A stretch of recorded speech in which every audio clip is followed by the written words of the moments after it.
हाँ, देखिए, अगर बात करें तो जिस प्रकार से आज कोर्ट में सुनवाई हुई और सबसे महत्वपूर्ण तथ्य ये था कि जिस प्रकार से राजस्थान पुलिस जो है नोएडा में डेरा डाले बैठी है, एक पूरा का पूरा जो लवाजमा वहाँ पर जो है गिरफ्तारी के प्रयास कर रहा था, उस पर एक बार अंकुश लग चुका है। कोर्ट ने जो है उस पर रोक लगा दी है। अब राजस्थान की पुलिस जो है अमन चोपड़ा को गिरफ्तार नहीं कर सकती। कल इस मामले में फिर 12 बजे सुनवाई होगी। हाईकोर्ट जस्टिस दिनेश मेहता अपने चैम्बर में जो है पूरी कार्यक्रम की सीडी जो है इन चैम्बर देखेंगे, उसके बाद तय करेंगे कि आरोप बनता है या नहीं बनता है। फिलहाल हमारे साथ अधिवक्ता है जिन्होंने कोर्ट में जो है दमदार पैरवी की थी। सर, क्या खास बिंदु रहे कोर्ट में सुनवाई के दौरान? कोर्ट के समक्ष हमारे द्वारा ये बिंदु रखा गया कि किसी भी प्रकार से जो एफआईआर दर्ज हुई है अमन चोपड़ा के खिलाफ, जिन ऑफेंसेस में दर्ज हुई है, वो किसी भी प्रकार से नहीं बनता है अमन चोपड़ा के विरुद्ध में। हमारे द्वारा ये कहा गया कि जो अमन चोपड़ा है एक एंकर है और उसने अपना कार्य किया है और डिबेट जो प्रोग्राम हुआ है उस डिबेट प्रोग्राम के तहत ही सारी चीज़ें रही है उस प्रोग्राम के अंदर। तो जो सेक्शंस थे, जिन सेक्शंस पे एफआईआर दर्ज हुई है, वो section 295A, 153A, section 67 IT act, तो उस पे माननीय जो हमारे सीनियर अधिवक्ता थे श्री मनोज जी भंडारी और श्री सिद्धार्थ जी लूथरा ने उन सेक्शंस का एक एक वर्णन किया उच्च न्यायालय के समक्ष, और उच्च न्यायालय ने उन बातों को और तथ्यों को गौर करते हुए ये आदेश दिया कि कल जो है वो आज उस पूरी सीडी का जो है अपने चैम्बर के अंदर पूरा देखेंगे कि उस सीडी के अंदर एक्चुअली हुआ क्या है उस प्रोग्राम के अंदर। उस प्रोग्राम को पूरा देखने के बाद कल फिर से 12 बजे सुनवाई रखी गई है, जब तक माननीय उच्च न्यायालय ने अंतरिम रोक प्रदान कर दी गिरफ्तारी पर। देखिए वकील साहब, एक बात करें, जो बात करते हैं प्रेस की आज़ादी के अनुच्छेद 19(1) की अगर बात करें, जो मीडिया की स्वतंत्रता की बात है, उसको लेकर एक बात उठी थी अंदर कोर्ट में, जो मीडिया की स्वतंत्रता की बात उठी थी। इसके अलावा जो रंजीत सुरजेवाला को लेकर एक बात कही गई थी, जिसमें जो माननीय कोर्ट ने एक प्रश्न किया था कि अगर लाइव प्रोग्राम में कोई कुछ बोल देता है तो उसके लिए एंकर दोषी कैसे, तो उसको लेकर क्या कहेंगे आप? कोर्ट ने यही बोला कि जब लाइव प्रोग्राम था, किसी भी प्रकार से कोई रिकॉर्डेड प्रोग्राम नहीं था, तो क्या हर किसी एंकर को आप किसी भी बात के लिए गिरफ्तार कर सकते हो, किसी भी मुकदमे में आप अरेस्ट कर सकते हो? तो कोर्ट का ये व्यू था कि ऐसे नहीं होता, कि जब तक हम पूरी सीडी देखेंगे, सीडी देखने के बाद क्या मामला बनना पाया जाता है, नहीं बनना पाया जाता, तो उस आधार पर ही कोई आगे कार्रवाई करेंगे। इसलिए कोर्ट ने जो है कल 12 बजे उस सुनवाई का रखा गया। जी वकील साहब, अब जो कोर्ट का आदेश आ गया उसके बाद अगर अपन बात करें, जो नोएडा में लगातार एक बड़ा लवाजमा राजस्थान पुलिस का है, अमन चोपड़ा को गिरफ्तारी के लगातार प्रयास किए जा रहे थे, तो क्या वो राजस्थान पुलिस वापस लौट आएगी? एक बार तो माननीय उच्च न्यायालय उन्होंने उनकी गिरफ्तारी पर रोक लगा दी गई है, तथा अब जो है वो किसी भी प्रकार से कोई अरेस्ट नहीं कर सकेंगे। और वापसी सुनवाई जो है कल रखी गई है, तो कल जो है आगे की कार्रवाई क्या रहती है, माननीय उच्च न्यायालय का क्या व्यू रहता है, क्या रहता है, वो कल जो है डिसाइड होगा आगे। और हमारे साथ अधिवक्ता है, बात करेंगे। सर, कुछ महत्वपूर्ण चीज़ें हैं, एक ही मामले को लेकर 3 एफआईआर का हो जाना और कई ऐसे तथ्य उठे थे कोर्ट के अंदर, क्या कहना चाहेंगे, क्या रुख रहेगा, क्या किस तरह से जो आप मान के सर, मल्टीपल एफआईआर के बारे में तो जयपुर बेंच ने ऑलरेडी अपना रुख क्लियर कर दिया है। जयपुर बेंच ऑलरेडी स्टे कर चुकी है और कानून बहुत क्लियर है कि किसी एक इंसिडेंट या एक फैक्ट के ऊपर एक से ज़्यादा एफआईआर नहीं चल सकती है, और यही सबसे बड़ा ग्राउंड था जिसके अंदर जयपुर के अंदर जो है ऑलरेडी एफआईआर जो थी वो उसके ऊपर उनमें जो है स्टे ऑन अरेस्ट कर दिया गया था। जोधपुर की जो एफआईआर में जो आज जो है वो पुलिस थाना बिचीवाड़ा डूंगरपुर की एफआईआर है, जो कि टाइम में सबसे पहले थी। तो उसके अंदर जो है मेरिट के ऊपर उसमें आज जो है आर्ग्यूमेंट्स स्टार्ट हुए हैं, और डिटेल आर्ग्यूमेंट्स करने के बाद में जो कि श्री सिद्धार्थ लूथरा सीनियर एडवोकेट और श्री मनोज भंडारी सीनियर एडवोकेट के द्वारा किए गए, उसके बाद में जो है माननीय न्यायालय का ये व्यू था कि एक बार जो है वो पूरी के पूरे जो प्रोग्राम जो है उसकी सीडी वो देखना चाहेंगे। कोर्ट की बीच दौराने बहस ये भी क्वेरीज थी कि क्या ये कार्यक्रम आज की तारीख में पब्लिक डोमेन में अवेलेबल है, तो उनको बताया गया कि ना तो किसी सोशल मीडिया पे आज की तारीख में अवेलेबल है, ना फेसबुक पे अवेलेबल है, ना ट्विटर पे है, ना यूट्यूब पे।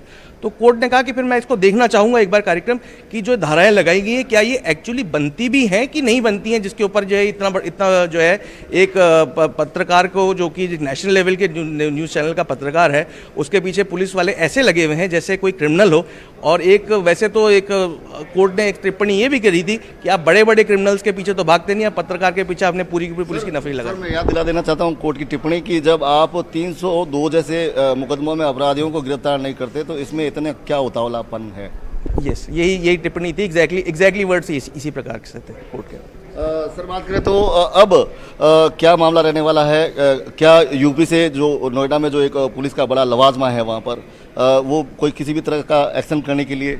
सर, कल 12 बजे सुनवाई होनी है और कोर्ट ने आदेश कर दिया कि जब तक हमारी कल की सुनवाई पूरी नहीं होती तब तक आप किसी भी तरह की कार्रवाई नहीं करेंगे। तो एक फौरी तौर पे एक इंटरिम रिलीफ ग्रांट की गई है आज की तारीख में, एंड उम्मीद करते हैं कि कल जो है कोर्ट जो है अपना इसके बारे में आगे का व्यू देगा। सर, एक सवाल मेरा और है इस मामले में सरकार की ओर से पैरवी करने के लिए एक स्पेशल एडवोकेट अपॉइंट किए गए थे। तो क्या ऐसा किन परिस्थितियों में करना पड़ता है? क्या जो इतने बड़ा फौज जो सरकारी अधिवक्ताओं की है, क्या वो योग्य नहीं है?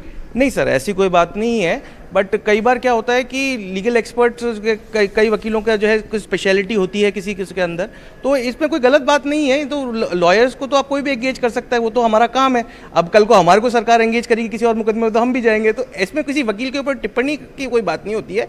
बट कोई किसी चीज़ में स्पेशलिस्ट हो जाता है तो फिर उसको ऑटोमेटिकली जो है as addition to the already existing panel of lawyers उनको लिया जाता है। तो सर क्या मंशा रहती है किस वजह से, जो अगर बात करें अब कल जैसे कोर्ट पूरी सीडी को देखेगा, देखने के बाद ये तय किया जाएगा कि जो 153 या 124 इस तरह के मामले बनते हैं या नहीं बनते हैं, तो आपका क्या ओपिनियन है? जो जिस प्रकार से जयपुर कोर्ट ने 2 मामलों में स्टे दिया है, तो आगे क्या रहने की संभावना है? सर मैं तो अमन चोपड़ा का वकील हूँ इसके अंदर, तो मेरा ओपिनियन तो यही है कि ये बिल्कुल बनता नहीं है। ये बार बार में कई बार सुप्रीम कोर्ट ने भी कहा है कि कुछ प्रोफेशंस के अंदर थोड़ा बहुत लीवे देना पड़ता है, क्योंकि वो जब तक अपने वो उस क्वेश्चंस को रेज नहीं करेंगे तब तक जो है उन क्वेश्चन के सही जवाब नहीं आएंगे। इस कार्यक्रम के अंदर जो अमन चोपड़ा के द्वारा जो सवालात पूछे गए, उस सवालात का ही रिजल्ट है कि 25 अप्रैल को वहाँ पे कहा, वहाँ के राजगढ़ के एसडीओ को, राजगढ़ नगर पालिका के एग्जीक्यूटिव ऑफिसर को और राजगढ़ नगर पालिका के चेयरमैन को, तीनों को सस्पेंड किया गया। तो ये तो आपको मानना पड़ेगा कि वो कार्यक्रम जो है वो बिल्कुल ऐसे हवा में नहीं था। वो कार्यक्रम बहुत इंपॉर्टेंट सवाल पूछा और जिस सवाल को सरकार ने भी रियलाइज़ किया कि ये सवाल जो है पूछे जाने चाहिए। सर निश्चित तौर पे बात करें तो जिस प्रकार से सबसे बड़ा जो सवाल उठाया गया था, मंदिर को जिस प्रकार से तोड़ा गया था, जिस तरह से जो अगर बात करें ड्रिल करके शिवलिंग को निकाला गया था, ये चीज़ें दिखाई गई थी और उसका कहीं ना कहीं जो परिणाम जो सामने आया था कि इतने जो अधिकारियों को सस्पेंड किया गया था। तो क्या सच को इस तरह से दबाया जा सकता है कि जिस तरह से जो FIR की जा रही है, जिस तरह से?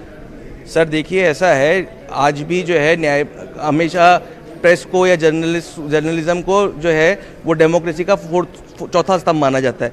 तो तीसरा स्तंभ जुडिशरी अभी भी कायम है। जुडिशरी के ऊपर विश्वास रखें, जुडिशरी विल गिव। और हमेशा जब भी कोई दिक्कत आई है आज तक जो है, चाहे आप अगर सुप्रीम कोर्ट का रिव्यू देखना शुरू करेंगे तो सबसे पहले Maneka Gandhi versus union of India, सबसे पहले किसी पत्रकार के खिलाफ जो है उसको आवाज़ दबाने का प्रयास किया गया था। तब से लेके 70 से लेके आज तक जो है honourable supreme court has always come out in protection of democracy. आगे भी करेंगे। तो ये थे हमारे साथ अमन चोपड़ा के अधिवक्ता। उनका कहना है कि जब चौथे स्तंभ को दबाने का प्रयास किया गया है तो दूसरा स्तंभ जो है न्यायपालिका एकदम उनके सामने आई है और उसे हमेशा प्रोटेक्ट करने का काम किया है। और एक कहावत भी है कि सच को डराया नहीं जा सकता, सच को प्रताड़ित किया जा सकता है, परेशान किया जा सकता है, उसे पराजित नहीं किया जा सकता। तो अब पूरा मामला जो है कल 12 बजे तक है। कल 12 बजे जो है हाईकोर्ट में इस मामले की सुनवाई होगी। उसके बाद तय किया जाएगा कि क्या ये ऑफेंस बनते हैं या नहीं बनते। जी चंद्रशेखर, इस पूरे मामले के अंदर जो सबसे महत्वपूर्ण बात है, जो सबसे महत्वपूर्ण टिप्पणी है जोधपुर हाईकोर्ट की, ये अपने आप में बहुत मायने रखती है और कहीं ना कहीं कल क्या कुछ रहने वाला है, इस टिप्पणी से भी इसका जो है वो अंदेशा मिलता है। जोधपुर हाईकोर्ट ने कहा, जैसा कि आपने भी कहा और जो अधिवक्ता हैं उन्होंने भी कहा, कि जो 302 के आरोपी हैं जिनके ऊपर हत्या या रेप के मुकदमे दर्ज हैं, वो अभी जो है वो खुलेआम घूम रहे हैं। उनको लेकर जो है वो पुलिस इतनी मुस्तैद नहीं है। लेकिन एक पत्रकार के पीछे नोएडा के अंदर पूरी पुलिस की नफरी लगा दी गई है। ऐसा क्या उतावलापन है? ये जो लाइन है जोधपुर हाईकोर्ट की अपने आप में बहुत महत्वपूर्ण है और कहीं ना कहीं एक मैसेज भी है कि मामलों की गंभीरता को समझा जाए। ऐसे कोई भी मामले जिनकी गंभीरता बहुत ज्यादा नहीं है या जो बहुत ज्यादा संगीन नहीं है, उसको लेकर ऐसा उतावलापन, ये जो है वो कल क्या कुछ रहने वाला है उसकी एक थोड़ी बहुत तस्वीर जो है वो इस टिप्पणी से नजर आती है। चंद्रशेखर जी बिल्कुल बिल्कुल जो है कोर्ट का एक वाजिब सवाल था और जो सरकारी अधिवक्ता से पूछा गया था कि सिर्फ एक 24 घंटे का मामला था जब अमन चोपड़ा के अधिवक्ता ने कोर्ट में कहा कि इन्हें गिरफ्तारी पर रोक लगाई जाए, क्योंकि लगातार पुलिस जो है एक बड़े लवाजमे के रूप में नोएडा में वहाँ पे तैनात है, वहाँ पे डिप्लॉय है और किसी भी सूरत में अमन चोपड़ा को गिरफ्तार करना चाहते हैं। तो जिस पर सरकारी अधिवक्ता ने इस बात का विरोध किया, जिस पर कोर्ट ने टिप्पणी करते हुए कहा कि आपको इतना उतावलापन क्यों है, 302 जैसे अपराधी जो हत्या के आरोपी है उनको आप गिरफ्तार नहीं करते, लेकिन एक पत्रकार जो है जिसमें सिर्फ 24 घंटे का मामला है तो फिर उसे गिरफ्तार करने का इतना उतावलापन क्यों है। एक बार फिर मैं बात करना चाहूँगा अधिवक्ता से। सर, इस टिप्पणी का आप क्या मायने लेते हैं सर? जो कोर्ट का जो व्यू था वो बिल्कुल सही था। इस प्रकार से ऑनरेबल कोर्ट ने ये कहा कि जब 302 के मामले हैं वहाँ पे तो आपने कोई कार्रवाई करते नहीं इतनी जल्दी में, तो ऐसा इस मामले में ऐसा क्या है जो इतनी जल्दी है आपको। तो इस पर पब्लिक प्रोसिक्यूटर ने ये कहा था कि साहब हम लोग जो है नहीं करेंगे कार्रवाई, कल आप रख दें सुनवाई में। तो कोर्ट ने अंतरिम रोक दी इस बात पे कि नहीं, मैं खुद अंतरिम रोक का आदेश प्रदान करते हैं कि गिरफ्तार नहीं करें। इस चीज़ के क्या मायने हैं कि जो राष्ट्र के अधिवक्ता आपको कोर्ट में बोलते हैं कि हम उन्हें गिरफ्तार नहीं करेंगे, लेकिन आप गिरफ्तारी पर रोक के आदेश मत दीजिए। नहीं, ऐसा कुछ नहीं है कि अगर उनके बोलने से कुछ नहीं होता, मगर फिर भी जो है एक रिटर्न ऑर्डर जो रहता है तो उसकी पालना जो है अलग तरीके से रहती है, उसकी जो वैल्यू एक रहती है। तो उनकी जो बात का वर्जन भी बिल्कुल सही रहता है, उसमें भी पूरा दम रहता है, पर रिटर्न जो ऑर्डर होता है उसकी एक अलग वैल्यू रहती है। सर आज कार्यक्रम देखा जाएगा, जो सीडी देखी जाएगी, उसके बाद अगर बात करें सर, दो टिप्पणियां महत्वपूर्ण हैं। एक तो 302 जैसे आरोपियों को गिरफ्तार नहीं कर रहे हैं, दूसरा अगर लाइव प्रोग्राम में कोई बोल दे तो उसके लिए एंकर कैसे जिम्मेवार, किस तरह से देखते हैं सर इसको? सर देखिए, ऐसा है, हमने पिटीशन में बहुत क्लियरली लिखा है। देखिए फैक्ट पे अगर बात करें तो उस समय पे जितने भी न्यूज़ चैनल्स हैं सब ने एक फैक्चुअल जो है एक एरर किया जब उन्होंने जो है ये कार्यक्रम जो है 22 तारीख को एयर किए हैं। उन सब ने ये किया है कि सबको ये गलत मुगालते में थे कि 20 तारीख को जहांगीरपुरी में डेमोलिशन हुआ है और उसके बाद में उसके काउंटर ब्लास्ट के अंदर 22 तारीख को राजगढ़, जबकि फैक्चुअल सिचुएशन बिल्कुल गलत है। फैक्चुअल सिचुएशन ये थी कि 17-18 तारीख को राजगढ़ के अंदर ये डेमोलिशन हुआ था और 20 तारीख को हुआ था। ये गलती सब सारे न्यूज़ चैनल से हुई है और ये गलती इसलिए होती है क्योंकि कई बार क्या होता है बहुत जल्दी जो है न्यूज़ भी देनी पड़ती है। तो कोर्ट ने इसलिए पूछा कि ये लाइव था या रिकॉर्डेड कार्यक्रम था, क्योंकि लाइव कार्यक्रम में क्या बहुत सारी चीज़ें कंट्रोल में होती है। और कोर्ट को ये भी अप्राइज किया गया कि साहब ये पैनल डिस्कशन था, इसके अंदर हर तरह के लोग थे, इसमें राजनीतिक लोग भी थे, भाजपा के प्रवक्ता भी थे, कांग्रेस के प्रवक्ता भी थे, रिलीजन से रिलेटेड लोग भी थे, सामाजिक कार्यकर्ता वगैरह भी थे। और ये जब कार्यक्रम चल रहा था उस समय पे किसी को भी शायद ये ज्ञान ही नहीं था कि ये गलती हो गई। अदरवाइज और अगर ज्ञान था तो किसी ने अमन चोपड़ा को करेक्ट नहीं किया, तो अमन चोपड़ा इमीडिएटली करेक्ट कर लेते। जब अमन चोपड़ा खुद को ये ज्ञात हुआ तो उन्होंने जो है रिक्वेस्ट करी और वो सारे के सारे जो फेसबुक वगैरह पे या यूट्यूब पे ये कार्यक्रम अवेलेबल थे वो सारे के सारे डिलीट कर दिए गए। तो ये कोर्ट को बताया गया। तो कोर्ट ने कहा यही मानना था कि in the heat of the movement क्यों नहीं होता, लेकिन रिकॉर्डेड कार्यक्रम जो है बहुत सोच समझ के किया था, तो रिकॉर्डेड था कि नहीं तो बताया गया कि लाइव प्रोग्राम था। सर एक human error, slip of tongue, क्या इतना बड़ा गुनाह है कि उसे देशद्रोह, राजद्रोह? सर हमारा तो यही कथन है कि ये इतना बड़ा एरर नहीं है और इस एरर को रेक्टिफाई करने के लिए ही इमीडिएटली इस तरह के कोई रॉन्ग इन्फॉर्मेशन नहीं जाए, इसके लिए प्रचार प्रसार ना जानने के लिए इसको हर जगह के पब्लिक डोमेन से इमीडिएटली डिलीट करवा दिया गया था।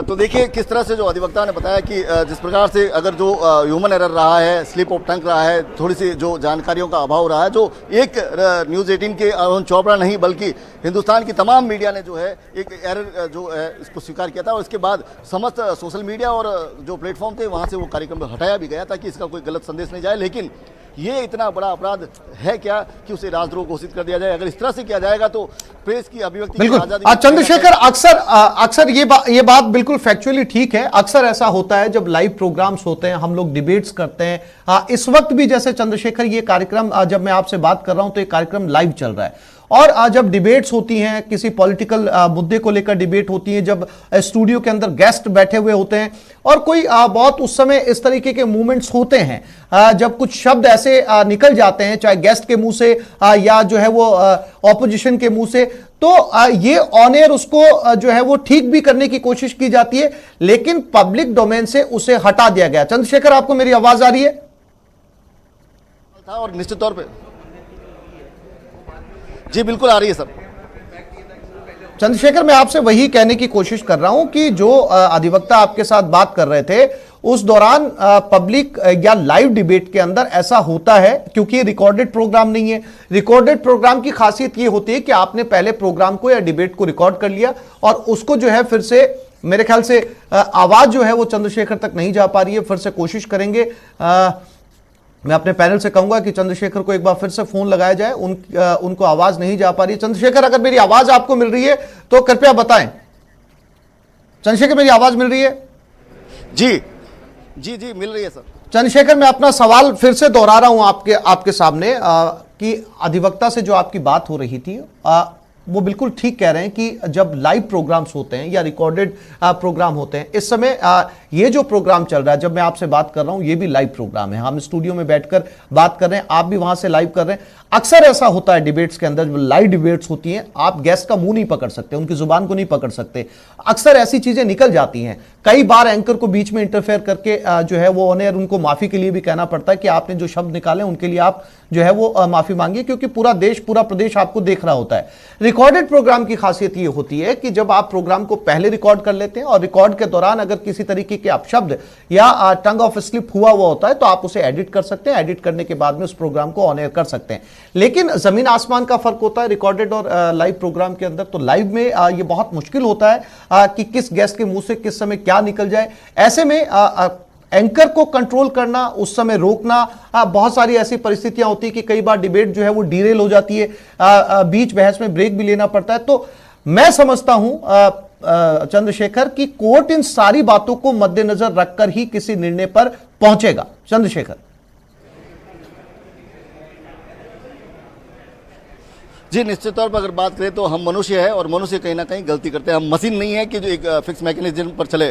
तो जिस प्रकार से आपने बताया कि लाइव प्रोग्राम होता है, उसमें गेस्ट होते हैं, कई बार गेस्ट जो है अपनी हद पार करते हैं, कई बार गेस्ट ऐसी शब्द बोल देते हैं जो अनुपयोगी है या ठीक नहीं होते हैं, जिसको लेकर एंकर को बीच में बचाव भी करना पड़ता है और टोकना भी पड़ता है, उन्हें माफी मांगने के लिए भी कई बार मजबूर करना पड़ता है। लेकिन अगर बात करें तो उसके लिए एंकर को जिम्मेदार नहीं ठहराया जा सकता। ये तय है कि उसके लिए एंकर को जिम्मेदार नहीं ठहराया जा सकता। लेकिन फिलहाल जो है अब इस मामले में जो पूरी सीडी है वो हाईकोर्ट जस्टिस दिनेश मेहता अपने इन चैम्बर देखेंगे। देखने के बाद ये तय करेंगे कि क्या अमन चोपड़ा पर ऐसे आरोप बनते हैं या नहीं बनते हैं। फिलहाल जो है 12 बजे कल इस मामले में सुनवाई रखी गई और तब तक राजस्थान पुलिस अमन चोपड़ा को गिरफ्तार नहीं कर सकती। और ये एक बड़ी खबर है कि लगातार जो जद्दोजहद चल रही है यूपी में, लगातार जो डेरा डाले बैठी है पुलिस, कहीं ना कहीं एक बड़ी राहत जो अमन चोपड़ा को मिली है कल तक कि उन्हें गिरफ्तार नहीं किया जा सकता। जी हाँ बिल्कुल चंद्रशेखर, लेकिन सवाल यह भी है कि क्या इस वक्त यह जानना भी बेहद जरूरी है कि राजस्थान पुलिस इस स्टे के बाद में जब गिरफ्तारी पर रोक लगा दी गई है तो क्या इसके बाद में वापस लौट के आती है या फिर नोएडा में बैठकर इंतजार करती है कि अगले दिन 12 बजे की सुनवाई में क्या कुछ रहने वाला है। ये बहुत महत्वपूर्ण है। इसके साथ ही चंद्रशेखर, ये एक बहुत वाइज फैसला है, इसे महत्वपूर्ण फैसला कहा जाएगा या निर्णय कहा जाएगा कि जो जज हैं वो इस पूरी सीडी को बैठकर देखेंगे और जज जो हैं वो कितने लोग बैठकर देखेंगे चंद्रशेखर, ये जानना भी जरूरी है, क्योंकि इस पूरे कार्यक्रम को देखने के बाद में जाहिर सी बात है कि डिस्कशन होगा और उस डिस्कशन का जो नतीजा है, उस डिस्कशन का जो इंपैक्ट है वो फैसले पर आएगा कि किस तरह की आपस में जजेस की जो बेंच है, कितने जज बैठकर देखते हैं, किन लोगों को साथ में लिया जाता है जो लाइव कार्यक्रम की महत्ता को समझते हैं, क्या ऐसे लोगों को भी जो है इस सीडी को देखने के समय साथ में बिठाया जाएगा। और चूंकि कल सुनवाई होनी है तो आज जो सीडी देखी जाएगी उसका इंपैक्ट जो है वो कल जरूर नजर आएगा। चंद्रशेखर, देखिए, निश्चित तौर पर अगर बात करें तो ये सीडी का इम्पैक्ट तो निश्चित तौर पर कल सुनवाई के दौरान नजर आएगा। लेकिन मैं एक तथ्य जो है आपको और अपनी जनता, जो अपने दर्शक हैं, उनको बता देना चाहता हूं कि लगातार अगर बात करें, जैसे अर्नब गोस्वामी का मामला था, बाबूभाई वर्सेज गुजरात सरकार का मामला था, और या बात करें अमन चोपड़ा का जो वर्तमान का मामला है, यदि न्यायपालिका नहीं होती तो कहीं ना कहीं प्रेस को जो है बंदी बना लिया जाता। चंद्रशेखर, मैं फिर से आपके पास लौटूंगा, आप मेरे साथ बने रहिएगा। इस पूरे मामले को लेकर, जोधपुर हाईकोर्ट के इस निर्णय को लेकर जिस पर फौरी तौर पर गिरफ्तारी पर रोक लगाई है, इस पर कुछ रिएक्शंस आए हैं, हम आपको सुनाते हैं।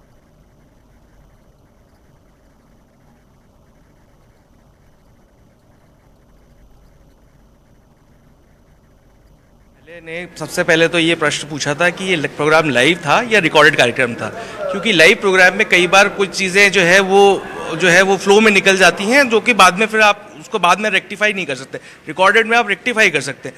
दूसरा क्वेश्चन जो न्यायालय का था वो ये था कि क्या ये सोशल मीडिया पे अवेलेबल है प्रोग्राम, ये पब्लिक डोमेन में प्रोग्राम अवेलेबल है आज की तारीख में कि नहीं है। तो कोर्ट को ये बताया गया कि क्योंकि जो है वो आज की तारीख में प्रोग्राम पब्लिक डोमेन में नहीं है, तो ये कहना कि किसी प्रकार का वैमनस्य फैलाया जा रहा है या कुछ इस प्रकार की कार्रवाई इस प्रोग्राम के से हो रही है, तो ऐसा कोई इंटेंशन भी नहीं है। दिनों से ये देखा जा रहा है कि जयपुर बेंच के द्वारा जब स्टे किया गया, अरेस्ट अरेस्ट को स्टे किया गया अमन चोपड़ा के द्वारा, तो बीचीवाड़ा पुलिस जो है, डुगरपुर पुलिस है, वो ने नोएडा के अंदर पूरा कैंपिंग कर रखा था और काफ़ी ज़्यादा प्रेशर डेवलप कर रहे थे। अगेंस्ट दिस फैक्ट और इन सब के यहाँ पर हमने जो है पिटीशन फाइल कर रखी थी, उस पर आज सुनवाई हुई। उस सुनवाई के अंदर जो है mister Siddharth Luthra senior advocate और mister Manoj Bhandari senior advocate, ये दोनों के दोनों ने जो है अमन चोपड़ा की तरफ से अपना पक्ष रखा। उन्होंने न्यायालय को ये बताया कि इसके अंदर जो धाराएं लगाई गई हैं, सीडिशन की धाराएं लगाई गई हैं या धार्मिक वैमनस्य फैलाने की धाराएं लगाई गई, वो बनती नहीं है। कोर्ट ने उस समय पे ये भी क्वेरी करी कि क्या ये कार्यक्रम आज की तारीख में कहीं पब्लिक डोमेन में अवेलेबल है, तो बताया गया कि नहीं, इस प्रकार से ये प्रोग्राम आज की तारीख में कहीं पे भी अवेलेबल नहीं है। तो कोर्ट ने इस समय पे ये व्यू पाया कि एक बार जो है मैं वो पूरा का पूरा कार्यक्रम देखना चाहूँगा। तो उन्होंने सीडी ऑलरेडी जो पेश रिकॉर्ड पे कर रखी है, उन्होंने कहा मैं इसको देखना चाहूँगा क्योंकि कार्यक्रम तकरीबन 1 घंटे का है, तो मैं बोला कि मैं न्यायालय का समय ना बर्बाद करते हुए इन चेम्बर इसको देखना पसंद करूँगा। और ये कहते हुए उन्होंने जो है इसको कल 12 बजे पे रखा है, लेकिन कोर्ट ने जो है इंटरिम रिलीफ ग्रांट करी है कि अमन चोपड़ा को अगले आदेशों तक, कल की सुनवाई अगले आदेशों तक अरेस्ट नहीं किया जा सकता है। और जो राजस्थान हाईकोर्ट जयपुर बेंच के अंदर जो आदेश है वो एक टेक्निकल ग्राउंड पे है कि जो बाद में हुई हुई एफआईआर है वो चल नहीं सकती किसी एक कार्यक्रम के लिए। जैसे कार्यक्रम एक है, वो 1 घंटे का कार्यक्रम था, तो उसके ऊपर ऐसा नहीं है कि आप पूरे हिंदुस्तान में आप एफआईआर कर देंगे। तो पहली एफआईआर ही केवल जो चलती है वो कोर्ट को बता दिया था, और कोर्ट को ये भी बता दिया था कि ऑर्डर होने के बाद में ही अचानक जो है वो जो है जयपुर के ऑर्डर होने के बाद में अचानक जो है फोर्स में आई और वहाँ पे जो है अभी तक कैंपिंग कर रहे हैं नोएडा के अंदर, उसके घर निवास स्थान और उन सारे एरियाज के अंदर। कोर्ट के समक्ष हमारे द्वारा ये बिंदु रखा गया कि किसी भी प्रकार से जो एफआईआर दर्ज हुई है अमन चोपड़ा के खिलाफ, जिन ऑफेंसेस में दर्ज हुई है, वो किसी भी प्रकार से नहीं बनता है अमन चोपड़ा के विरोध में। हमारे द्वारा ये कहा गया कि जो अमन चोपड़ा है एक एंकर है और उसने अपना कार्य किया है, और डिबेट जो प्रोग्राम हुआ है उस डिबेट प्रोग्राम के तहत ही सारी चीज़ें रही है उस प्रोग्राम के अंदर। तो जो सेक्शंस थे, जिन सेक्शंस पे एफआईआर दर्ज हुई है, वो section 295A, 153A, section 67 IT act, तो उस पे माननीय जो हमारे सीनियर अधिवक्ता थे श्री मनोज जी भंडारी और श्री सिद्धार्थ जी लूथरा ने उन सेक्शंस का एक एक वर्णन किया उच्च न्यायालय के समक्ष, और उच्च न्यायालय ने उन बातों को और तथ्यों को गौर करते हुए ये आदेश दिया कि कल जो है वो आज उस पूरी सीडी का जो है अपने चैम्बर के अंदर पूरा देखेंगे कि उस सीडी के अंदर एक्चुअली हुआ क्या है उस प्रोग्राम के अंदर। उस प्रोग्राम को पूरा देखने के बाद कल फिर से 12 बजे सुनवाई रखी गई है, जब तक माननीय उच्च न्यायालय ने अंतरिम रोक प्रदान कर दी गिरफ्तारी पर। देखिए वकील साहब, एक बात करें, जो बात करते हैं प्रेस की आज़ादी के अनुच्छेद 19(1) की अगर बात करें, जो मीडिया की स्वतंत्रता की बात है, उसको लेकर एक बात उठी थी अंदर कोर्ट में, जो मीडिया की स्वतंत्रता की बात उठी थी। इसके अलावा जो रणजीत सुरजेवाला को लेकर एक बात कही गई थी, जिसमें जो माननीय कोर्ट ने एक प्रश्न किया था कि अगर लाइव प्रोग्राम में कोई कुछ बोल देता है तो उसके लिए एंकर दोषी कैसे, तो उसको लेकर क्या कहेंगे आप? कोर्ट ने यही बोला कि जब लाइव प्रोग्राम था, किसी भी प्रकार से कोई रिकॉर्डेड प्रोग्राम नहीं था, तो क्या हर किसी एंकर को आप किसी भी बात के लिए गिरफ्तार कर सकते हो, किसी भी मुकदमे में आप अरेस्ट कर सकते हो? तो कोर्ट का ये व्यू था कि ऐसे नहीं होता, कि जब तक हम पूरी सीडी देखेंगे, सीडी देखने के बाद क्या मामला बनना पाया जाता है, नहीं बनना पाया जाता, तो उस आधार पर ही कोई आगे कार्रवाई करेंगे। इसलिए कोर्ट ने जो है कल 12 बजे उस सुनवाई का रखा गया। जी वकील साहब, अब जो कोर्ट का आदेश आ गया उसके बाद अगर अपन बात करें, जो नोएडा में लगातार एक बड़ा लवाजमा राजस्थान पुलिस का है, अमन चोपड़ा को गिरफ्तारी के लगातार प्रयास किए जा रहे थे, तो क्या वो राजस्थान पुलिस वापस लौट आएगी?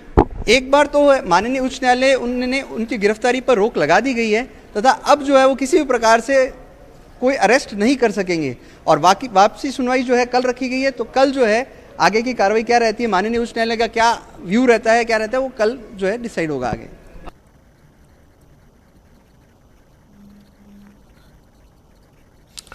चंद्रशेखर हमारे साथ लगातार बने हुए, एक बार फिर से रुक करते हैं चंद्रशेखर की तरफ। चंद्रशेखर, बहुत टेक्निकल ग्राउंड इसमें बहुत इंपॉर्टेंट है, क्योंकि ये इसलिए भी ज़रूरी है कि क्या ये प्रोग्राम जब ऑन एयर हुआ था, जब ये प्रोग्राम लाइव गया था, उसके बाद अगर इसमें किसी तरह की त्रुटि, जिसकी बात लगातार जो है वो सरकारी पक्ष कर रहा है, अगर उस तरह की त्रुटि इसमें थी, तो क्या ये प्रोग्राम पब्लिक डोमेन में है?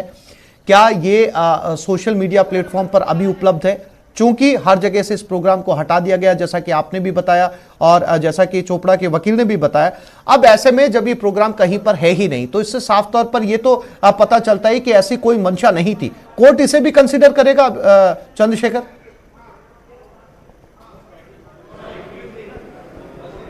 देखिए, निश्चित तौर पर अगर बात करें तो जिस प्रकार से प्रेस जो है सूचनाओं को संप्रेषण करने का काम करती है, वहीं साथ में प्रेस अपनी जिम्मेदारी अच्छे से और बखूबी समझते हैं। इसका उदाहरण जो है ये प्रोग्राम है। आप देख सकते हैं कि किस तरह से जो एक लाइव प्रोग्राम में एक छोटी सी त्रुटि होती है और उसको लेकर पहले ही जो है सभी पब्लिक डोमेन से जो है इस कार्यक्रम को हटा दिया जाता है। कोर्ट के आग्रह पर जो है ये सीडी भी जो है उन्हें उपलब्ध कराई गई है, यानी कि प्रेस की कहीं ये मंशा नहीं थी कि कोई किसी चीज़ को या तथ्य को छुपाया जाए या कोई जो है उन्माद फैलाया जाए।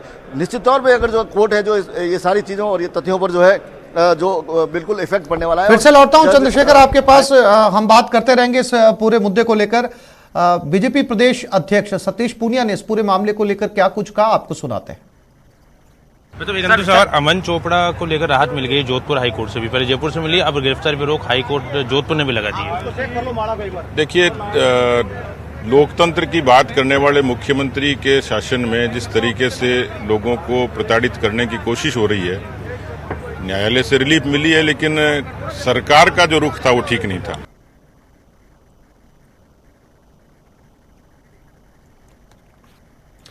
और सतीश पूनिया जैसा कि कह रहे हैं कि सरकार के रुख पर सवाल खड़ा कर रहे हैं, सरकार के एटीट्यूड पर उन्होंने सवाल खड़ा किया है। सतीश पूनिया से बात हो रही थी चंद्रशेखर, उन्होंने साफ तौर पर जो है वो सरकार पर तोहमत लगाई कि सरकार का रुख इसके ऊपर जो है वो ठीक नहीं था। चूंकि अब मामला पूरी तरीके से कानूनी तौर पर अदालत में है और अदालत ही इसको लेकर जो है जोधपुर हाई कोर्ट इसको लेकर फैसला सुनाएगी, निर्णय लेगी कि क्या कुछ इस कार्यक्रम को लेकर जो एफआईआर दर्ज करवाई थी वो कितनी सही थी और कितनी नहीं। अब चूंकि हम बात कर रहे थे टेक्निकल ग्राउंड को लेकर, चूंकि ये प्रोग्राम इस समय किसी भी पब्लिक डोमेन में नहीं है, किसी भी सोशल मीडिया प्लेटफॉर्म पर नहीं है, इसलिए इसे देखा भी नहीं जा सकता, इसे हटा भी दिया गया। तो जो कल बात होगी कल की सुनवाई के अंदर, तो इस जो पब्लिक डोमेन से इस कार्यक्रम को हटाया गया, इसको लेकर भी इंपैक्ट आएगा। और दूसरा ये कि आज खुद इस समय वो सीडी कोर्ट के अंदर देखी जा रही है, जज बैठे हैं खुद उस सीडी को देख रहे हैं। तो ये सारी बातें मिलाकर जो है वो कल कोर्ट के अंदर जिरे पर इसका असर पड़ेगा चंद्रशेखर।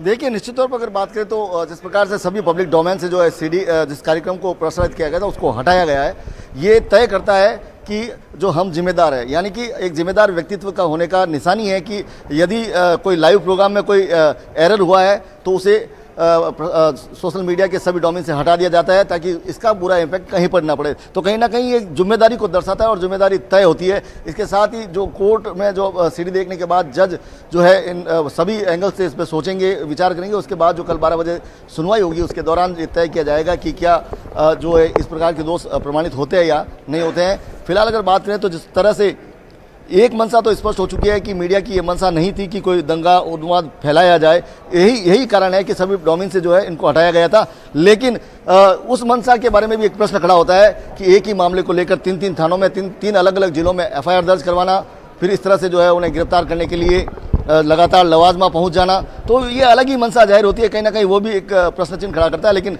फिलहाल बात करें तो जो कल 12 बजे जो है मामले में सुनवाई होगी, हाईकोर्ट जस्टिस दिनेश मेहता की कोर्ट में सुनवाई होगी, उससे पहले वो इन चैम्बर अपना ये सारा कार्यक्रम देखेंगे, फिर दोनों पक्षों के अधिवक्ताओं की दलीलों को सुनने के बाद तय करेंगे कि आगे क्या करना है। जी बिल्कुल चंद्रशेखर, जो 3 एफआईआर जिसकी बात कर रहे हैं, उससे पहले 2 एफआईआर को पहले जयपुर हाईकोर्ट की जो बेंच है वो खारिज कर चुकी है।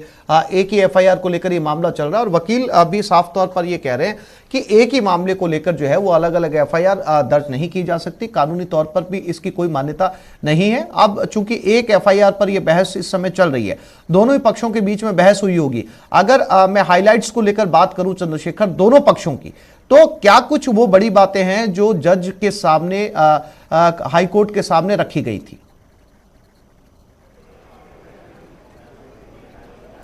देखिए, अगर बात करें तो सबसे पहले तो मैं आपका एक करेक्शन कर देना चाहता हूं कि जयपुर में दोनों एफआईआर को खारिज नहीं किया गया, उन पे जो है गिरफ्तारी पर रोक लगाई गई है।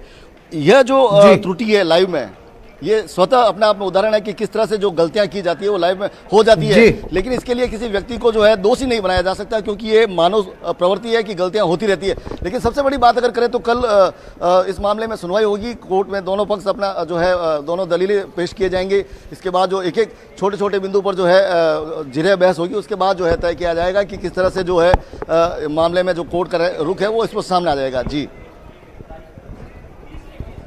बिल्कुल चंद्रशेखर, ये बहुत आम सी बात है, हालांकि इसका बहुत ख्याल भी रखा जाता है, लेकिन अक्सर लाइव में त्रुटियों की गुंजाइश बनी रहती है। तमाम पुराने प्रोग्राम्स या बड़े नाम उठाकर देखे जाएं बड़े चैनल्स के अंदर जिनके टंग ऑफ स्लिप हुआ है या ऐसी त्रुटियां सामने आई हैं, और इन्हीं त्रुटियों को आधार बनाकर जो है वो लगातार इस तरह की कोशिशें यहां पर जारी है, और जबकि प्रोग्राम्स या जो कुछ कहा गया वो पब्लिक डोमेन से हटा लिया गया है। लेकिन महत्वपूर्ण ये भी होगा कि जो सरकारी पक्ष है वो किस तरह की दलील देता है, या दलील से पहले दोनों पक्ष दलील करें उससे पहले एक मानस तैयार हो चुका होगा। चूंकि सीडी अभी देखी जा रही है, आप जहां पर मौजूद हैं, खुद जज ने कहा कि वो पहले खुद सीडी देखेंगे, प्रोग्राम की ओपनिंग से लेके एंडिंग तक देखेंगे, क्या डिबेट हुई थी, क्या बहस हुई थी और किस तरीके के शब्द निकले थे।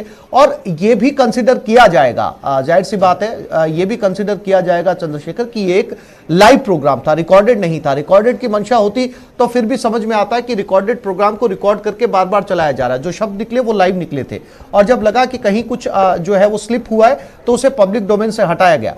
तो चीजें बहुत हद तक जो है वो जज के दिमाग के अंदर बहुत सारी चीजें जो है वो इस सीडी को देखकर साफ होंगी।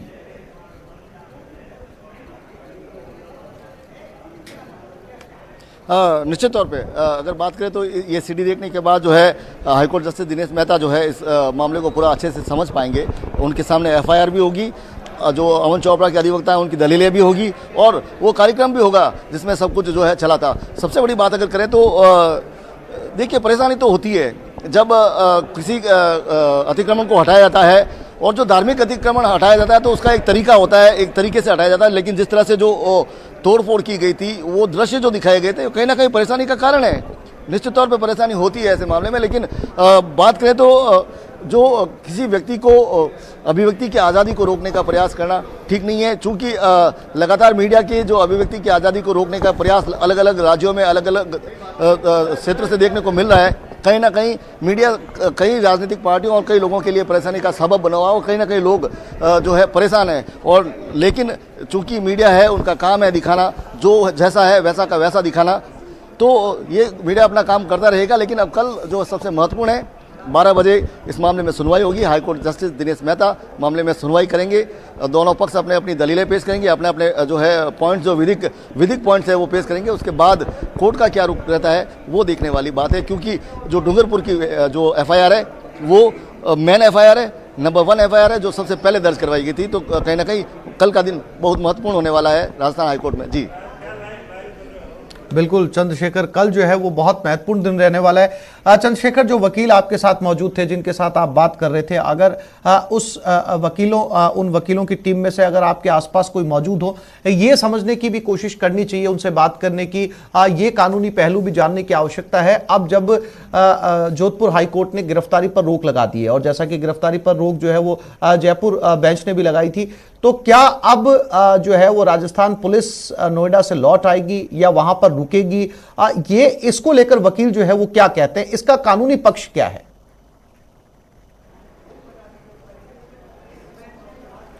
सर, एक सवाल जो है सबसे बड़ा ये सवाल सामने आया है कि राजस्थान उच्च न्यायालय जयपुर ने 2 एफआईआर पर रोक लगा रखी है, जोधपुर हाईकोर्ट ने भी जो है एक रोक लगा रखी है। तो इसका क्या मतलब निकलता है, क्या पक्ष निकल के उभर के सामने आता है? सर, जयपुर वाला तो एक बहुत टेक्निकल ग्राउंड पे था कि किसी इंसिडेंट की केवल पहली एफआईआर ही चल सकती है यदि चलने योग्य हो तो, और बाद की एफआईआर नहीं हो सकती हैं, उसमें बाद की एफआईआर। चंद्रशेखर, पुलिस को लेकर भी सवाल पूछिए। जो आज जो है कोर्ट ने जो है वो एक फौरी राहत इसलिए दी है कि कोर्ट ने कहा है लॉ के बारे में तो बहस अधिवक्ता का काम होता है, वो तो किया है, लेकिन फैक्ट जो है वो कोर्ट को खुद चिंतन मनन करना पड़ता है। कोर्ट ने कहा फैक्ट जो है वो प्रोग्राम है, और इसलिए कोर्ट ने कहा है कि हम उस प्रोग्राम को जो है अपने चेंबर में देखेंगे, ताकि न्यायालय का जो है समय जो है वो ज़ाया ना हो, और इनफैक्ट उसको देखने के बाद में कल आगे फिर बहस चालू हो जारी रहेगी। सर, लगातार जो है नोएडा में राजस्थान पुलिस डेरा डाले हुए हैं, क्या उसे लौट के आ जाना चाहिए अब? सर, ये तो राजस्थान पुलिस का डिस्क्रिप्शन है। राजस्थान की पुलिस कहीं पे भी जाना चाहे, लेकिन राजस्थान के खुद के जो है स्थानीय निवासी होते हुए एक मेरे को जो पीड़ा होती है वो ये होती है कि आप एक छोटे छोटे थानों में, जहाँ पे आज की तारीख में लॉ एंड ऑर्डर की इतनी प्रॉब्लम्स रहती है हमारे यहाँ पे पुलिस की नफरी एडिक्वेट नहीं है, हमारे यहाँ पे जो है रिक्रूटमेंट नहीं होता है पुलिस कांस्टेबल का, उस शहर में आप 8-8, 10-10, 12-12 पुलिस वालों को एक पत्रकार के पीछे वहाँ छोड़ रखा है, अनर्गल दिनों तक, एंड नंबर ऑफ डेज तक छोड़ रखा है, और किस पर्पज़ के लिए?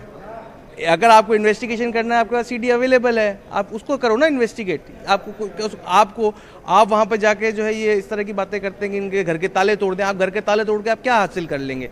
उस व्यक्ति के घर के ताले तोड़ के आप क्या हासिल कर लेंगे? आपको इन्वेस्टिगेशन तो केवल अपने प्रोग्राम तक करना ना।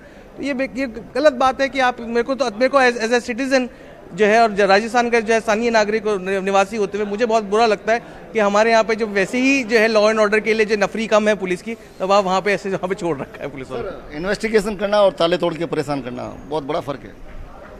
इन्वेस्टिगेशन और ताले तोड़ने में बहुत फ़र्क तो है ही है। आप वहाँ पे जाके इस प्रकार का माहौल क्रिएट कर रहे हैं कि वहाँ पे जो है एक लीगली टेनेबल एक्शन जो है वो वहाँ पे लेने पड़े, आप उस ताकि आप दिखाएं कि साहब हम तो वहाँ पे अपनी कार्रवाई करने के लिए गए थे, लेकिन यहाँ पे लीगली टेनेबल जो है, जो अगर वो करेगा तो आप कहेंगे कि साहब हमारी लीगल कार्रवाई के अंदर जो है आप डिस्ट्रप्शन क्रिएट कर रहे हैं, इस प्रकार की सिचुएशन। तो देखिए, ये हमारे साथ अधिवक्ता थे, उन्होंने बताया कि जो कल का दिन वास्तव में बहुत महत्वपूर्ण रहने वाला है। हाईकोर्ट जस्टिस जो है अपने स्वविवेक के आधार पर जो कार्यक्रम को देखकर ये तय करेंगे कि क्या ये ऑफेंस बनता है या नहीं बनता है। तो निश्चित तौर पर कल का दिन और 12 बजे समय निश्चित तौर पर जो है अमन चोपड़ा के मामले में महत्वपूर्ण रहने वाला है। जी चंद्रशेखर, बिल्कुल कल जो है 12 बजे सुनवाई होनी है। चंद्रशेखर, आप मेरे साथ बने रहिएगा। इस पूरे मामले को लेकर क्या क्या अपडेट्स अब तक सामने आई है, हम अपने दर्शकों को एक बार फिर से बता देते हैं। जोधपुर हाईकोर्ट में आज सुनवाई शुरू हुई और सुनवाई के अंदर दोनों ही पक्षों ने जो है वो अपना अपना तर्क कोर्ट के सामने रखा, और इसके साथ ही जोधपुर हाईकोर्ट ने कहा कि वो पहले सीडी को खुद देखेंगे, सीडी में क्या कुछ कहा गया, क्या कुछ बोला गया, क्या कुछ सुना गया,